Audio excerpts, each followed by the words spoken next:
अच्छा, अगर आप बैलेंस को ट्रांसफर करने का सोच रहे हो, मतलब अगर आपके क्रेडिट कार्ड का कुछ आउटस्टैंडिंग अमाउंट है, आप सोच रहे हो कि मैं उसे एक नए क्रेडिट कार्ड में ट्रांसफर कर देता हूँ जहां पर मुझे कम इंटरेस्ट देना पड़े, तो आज की वीडियो आपके लिए। क्यों?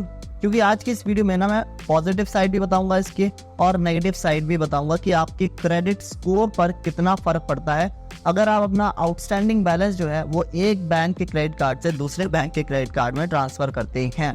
तो हर एक चीज की जानकारी मिलेगी। शुरुआत करते हैं हम भाई नेगेटिव इम्पैक्ट से, क्योंकि माइंड में सबसे पहले नेगेटिविटी का ही इम्पैक्ट पड़ता है। सबसे पहली चीज यहाँ पर क्या होती है कि जब भी आप कोई भी ट्रांसफर करते हैं अपने आउटस्टैंडिंग बैलेंस का, लेट्स जस्ट से आपके पास HDFC का क्रेडिट कार्ड है और HDFC क्रेडिट कार्ड पर आपको लिमिट मिल रखी है 1 लाख रुपए की, और अब आप ये सोचते हैं कि यार ये HDFC का क्रेडिट कार्ड है, मेरे पास इसकी 1 लाख लिमिट है, मैंने 50,000 रुपए तो खर्च कर दिए, अब मुझे 50,000 रुपए भरने हैं। लेकिन आप देखते हैं कि HDFC बैंक जो है ना वो आप पर ज्यादा इंटरेस्ट रेट मार रहा है। वहीं दूसरी तरफ आपने ये भी देखा कि एक SBI का क्रेडिट कार्ड भी आता है और SBI में ये ऑप्शन है कि आप अपने बैलेंस को, यानी कि आउटस्टैंडिंग बैलेंस को ट्रांसफर करके उनके क्रेडिट कार्ड में दाखिल हो सकते हैं। तो जाहिर सी बात है आप ये सोच रहे होंगे कि मैं अपना HDFC क्रेडिट कार्ड की आउटस्टैंडिंग बैलेंस को भाई मैं शिफ्ट कर देता हूँ, क्योंकि वहां पर मुझे कम इंटरेस्ट रेट देना पड़ेगा।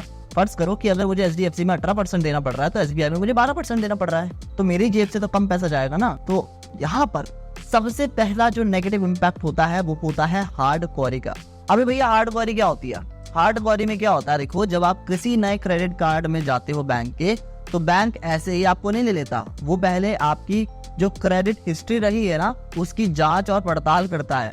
वो जैसे कि मैंने एग्जांपल में बताया, HDFC से भी पूछेगा कि भैया ये टाइम पे पेमेंट करता भी था या नहीं करता था, इसका क्रेडिट यूटिलाइजेशन रेशियो कैसा था, या फिर सिविल की वेबसाइट पर जाकर आपकी एक हार्ड क्वेरी निकाल लेगा। क्योंकि हार्ड क्वेरी बैंक के द्वारा निकाली जाती है, इस वजह से आपका जो सिविल स्कोर है वो 6 से 7 पॉइंट नीचे आता है।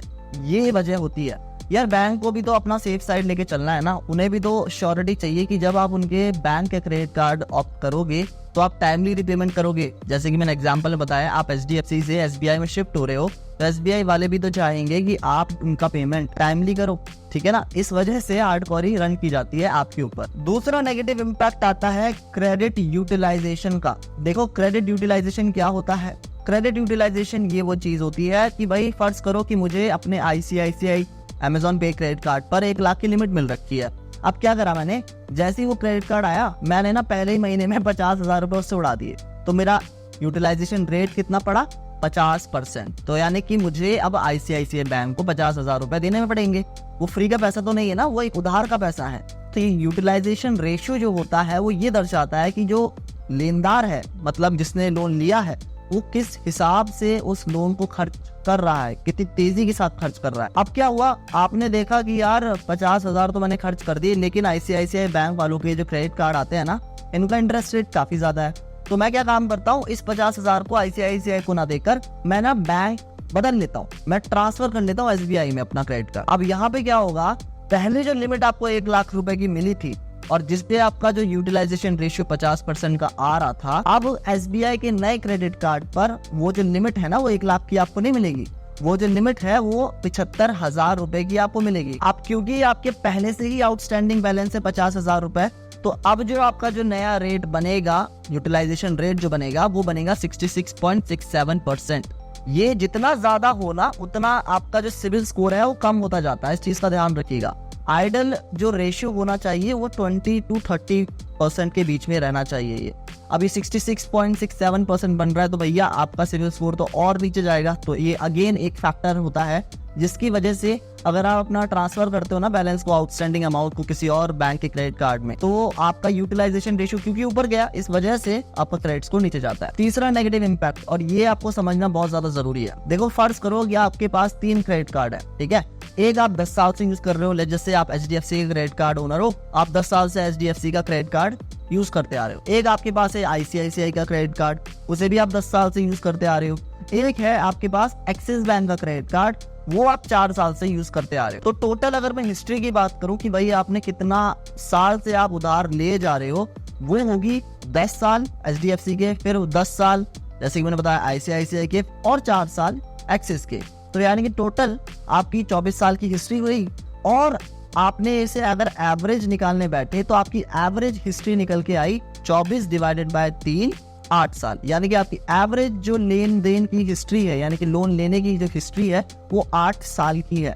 अभी जो हिस्ट्री जितनी ज्यादा हो ना उतना अच्छा होता है। क्यों भाई, सीधी सी बात है, आप खुद सोचो, आप किसी ऐसे इंसान को लोन देना पसंद करोगे जो पुराने सालों से लोन लेता आ रहा है और टाइम भी उसका रिपेमेंट करता आ रहा है, ठीक है, या फिर एक नए बंदे को जो कि आज से ही लोन लेना शुरू कर रहा है जिसकी कोई हिस्ट्री ही नहीं है। तो बैंक भी यहाँ पे रिस्क देखता है कि भाई ये जो लेनदार है, जो नया लेनदार है, इसकी हिस्ट्री कितनी लंबी है क्रेडिट की।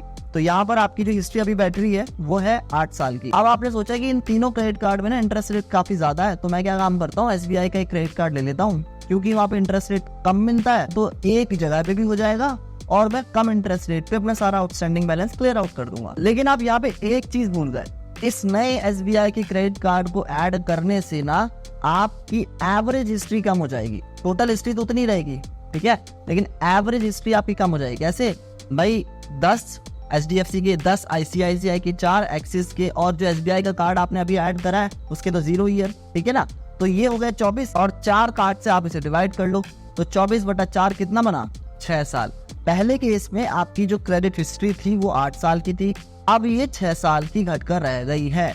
इस वजह से भी मेरे दोस्त आपका जो क्रेडिट स्कोर है वो नीचे जाता है। तो ये 3 मेन वजह है जिनकी वजह से अगर आप बैलेंस को, आउटस्टैंडिंग बैलेंस को ट्रांसफर करते हो किसी लो इंटरेस्ट बैंक के क्रेडिट कार्ड में, तो ये टेम्परेरीली आपके क्रेडिट स्कोर को इम्पैक्ट करता है। अब बात करते हैं कुछ पॉजिटिव इम्पैक्ट के बारे में। आइए भाई, सबसे पहला पॉजिटिव इम्पैक्ट तो यही है कि पहले आप जहाँ पे HDFC बैंक में, मैंने एग्जांपल से समझाया ना, 18% दे रहे थे इंटरेस्ट रेट, अब वही आपको 12% या नया जो क्रेडिट कार्ड इशू होगा उसमें आपको देना पड़ेगा। तो यहाँ पर आपके सर से थोड़ा बोझ कम हो गया इंटरेस्ट का। पहला पॉजिटिव इम्पैक्ट ये हुआ।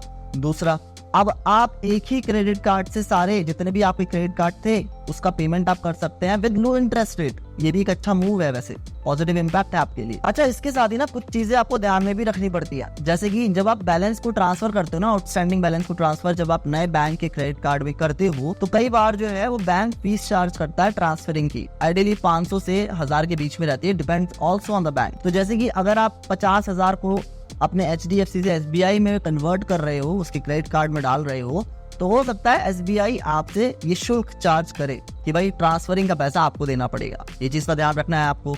दूसरी चीज, और ये जाल में बहुत सारे लोग फंसते हैं, कई सारे जो बैंक्स हैं वो क्या काम करते हैं, वो 12 महीने के लिए 0 इंटरेस्ट रेट का पीरियड चलाते हैं। वो कहते हैं कि आप हमसे लोन ले लो, आप हम पे ट्रांसफर भी कर सकते हो अपना आउटस्टैंडिंग बैलेंस, 0 इंटरेस्ट के हिसाब से आप भरते रहना 12 महीने तक।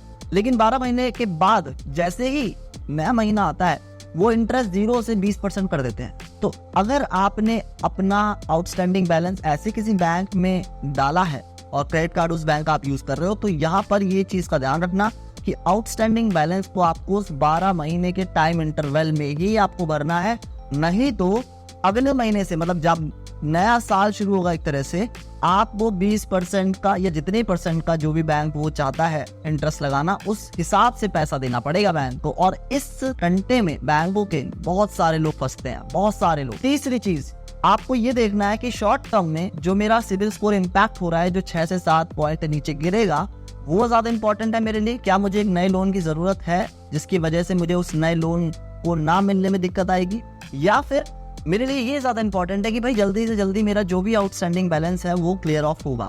आप अपने प्रायोरिटीज के हिसाब से आपके लिए जो भी चीज मैटर ज्यादा करती है उसको चुन सकते हैं। मैं अगर होता आपकी जगह तो भाई मैं लॉन्ग टर्म पर सोचता कि जल्द से जल्द यार मेरा सर दर्द निकले और मैं अपना सिविल स्कोर तो बढ़ाता रहूंगा क्योंकि मैं टाइमली पेमेंट करता हूँ, ठीक है।